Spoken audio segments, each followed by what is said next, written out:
All right, now a lot of people, when they take their dogs for walks, they really like to have their dog have a chance to explore, right? Problem with this is, if that's what our entire walk is, your dog's never really getting practice on the things he needs practice on. I don't need to teach a dog how to sniff or how to wander. They come out of the womb knowing that. But I do need to teach them how to heel. But that doesn't mean we want to keep this from them. So a lot of times when we go on our walks, about 75 to 80% of it, we're healing. We're practicing the skill that we need practice on. And then I'm breaking it up where my dog gets to explore and see other things. Now, I always make sure that when I'm letting them explore, that this is in the middle of the walk, not at the beginning and the end, which is where my dog is most likely to pull, and I'm also usually going into places that I need the most control over. So once I'm in the middle of the walk, I can start to let my dog look around.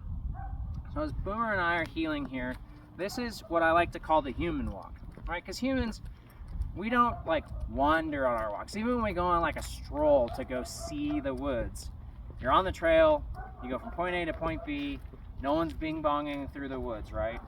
We're also trying to go as efficiently as possible. So part of this heel, or that we could call the human walk, is moving, changing direction when I change.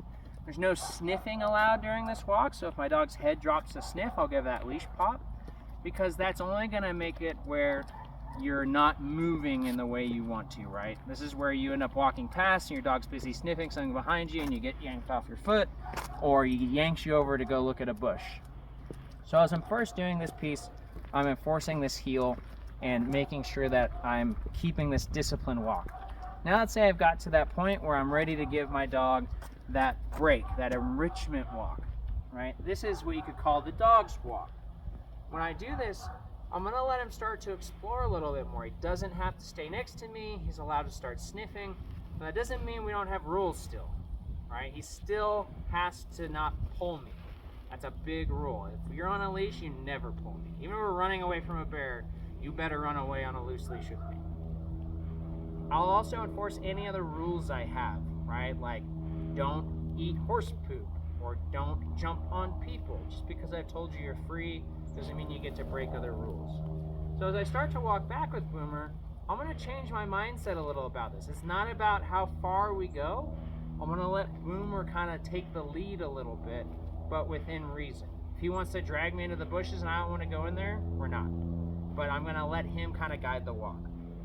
So I'll give him his release cue. Okay. Now he can do what he wants. He can sniff. No correction's gonna happen. If he wants to pause, we'll pause.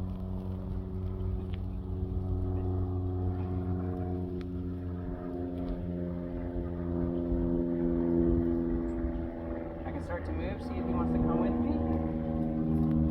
And this might be where I walk him over towards the stuff I know he knows.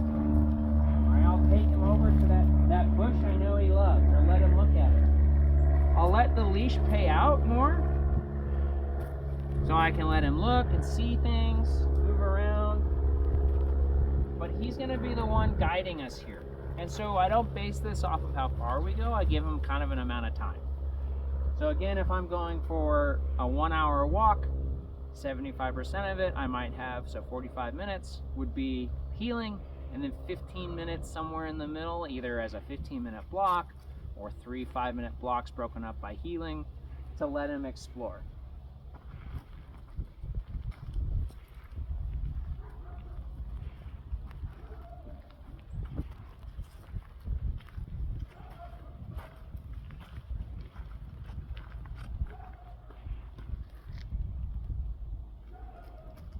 Boy, now, if he decides to check in, that's a great time to reward him. I told him he's allowed to do what he wants, and the fact that he wants to check in with me and see what we're up to, I don't want to miss those opportunities.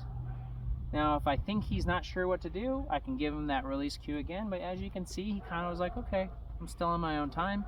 He went back to sniffing, so we just let him explore. Now, when it's time, his time's up, and I want to go back to healing, or maybe there's something coming, I want to get a little bit more control because I don't know what they're going to do. Rider on a horse, another person with a dog. I'll bring him back on, ask him to sit, telling him like, hey, we're about to do something different again, go a little bit more disciplined. And we go back to walking. And I go back to enforcing that heel if he starts to move ahead of me. And I'll start to enforce no sniffing again. Then I go past that thing where it's time again, stop him, get a sit. Okay. Let him start to explore. He's allowed to go back to sniffing and allowed to move past me without corrections. So this is a way for you to really practice and spend the time on teaching your dog not to pull and to walk to your side, and yet still give them a chance to explore and enjoy their walk also.